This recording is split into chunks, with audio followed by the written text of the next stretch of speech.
मुंबई आणि ठाणे परिसरामध्ये सीएनजीचा तुटवडा, सीएनजी पंपाबाहेर लांबच लांब रांगा, आरसीएफ कंपाऊंडमधील गेलच्या मुख्य गॅस पाईपलाईनमध्ये बिघाड.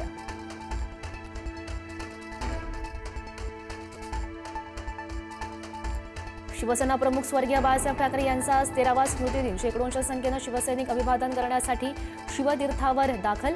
उद्धव ठाकरे सहपरिवार अभिवादन करण्यासाठी येणार. नवी मुंबईमध्ये छत्रपती शिवरायांच्या पुतळ्याचं अमित ठाकरेंनी केलं विना परवानगी लोकार्पण. अमित ठाकरे यांच्यासह 70 मनसैनिकांवर गुन्हा दाखल. अनेक महिन्यांपासून पुतळा होता लोकार्पणाच्या प्रतीक्षेत.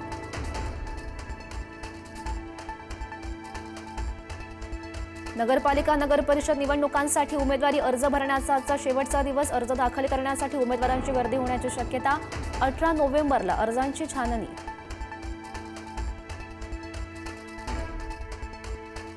स्थानिक स्वराज्य संस्था निवडणुकांमध्ये 50% आरक्षणाचं उल्लंघन झाल्याचा दावा. आज सुप्रीम कोर्टामध्ये सुनावणी. मागील सुनावणीमध्ये न्यायालयानं राज्य निवडणूक आयोगाला बजावली होती नोटीस. आयोग काय उत्तर देणार याकडे लक्ष.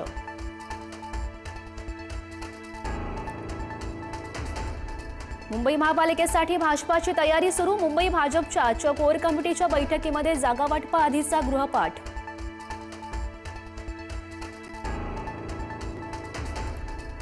अजित पवारांच्या राष्ट्रवादीचे प्रदीप गारटकर जिल्हाध्यक्ष पदाचा राजीनामा देणार. मंत्री दत्तात्रय भरणे यांच्यावर आरोप करत राजीनामा. गारटकर आज इंदापूरमध्ये शक्ती प्रदर्शन करत नगराध्यक्ष पदाचा अर्ज भरणार.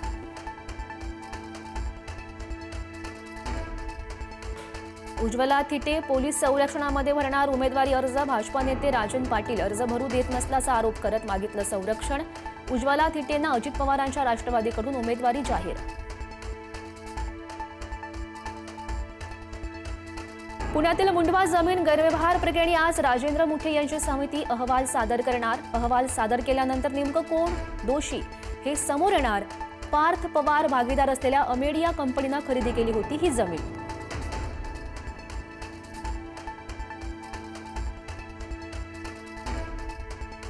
पुणे जिल्ह्यामध्ये अनेक ठिकाणी बिबट्यांचा वावर. वनमंत्री गणेश नाईक यांनी बोलावली बैठक. पुणे वनविभागाच्या अधिकाऱ्यांसमवेत करणार चर्चा.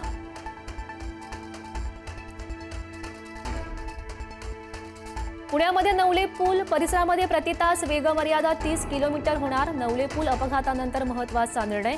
नियमाचं उल्लंघन करणाऱ्या वाहनांवर दंडात्मक कारवाई केली जाणार.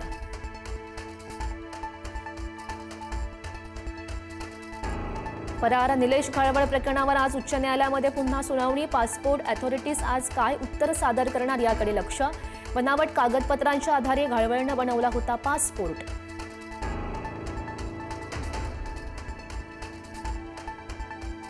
साखरपुड्यापेक्षाही मुलीचं लग्न थाटात करणार. कुणाला काय टीका करायची ती करा. मुलीच्या साखरपुड्यावरील टीकेनंतर इंदोरीकर महाराजांचं आव्हान.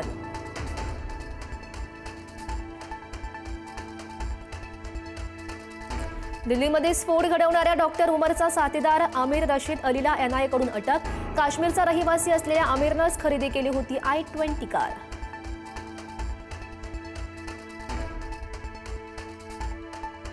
नवी मुंबई आंतरराष्ट्रीय विमानतळ 25 डिसेंबरला प्रवाशांसाठी खुलं होणार. अकासा एअरचं वेळापत्रक जाहीर. दिल्लीहून नवी मुंबई विमानतळावर होणार पहिलं विमान लँड.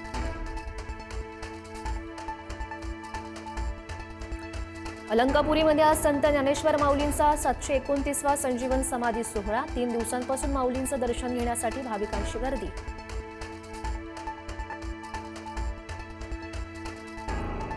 राज्यामध्ये थंडीचा कडाका वाढला. 2 दिवसांपासून तापमानामध्ये घट झाल्यानं पुणे गारठलं. तर मुंबईसह राज्यात इतर ठिकाणी सुद्धा थंडी चांगलीच वाढली.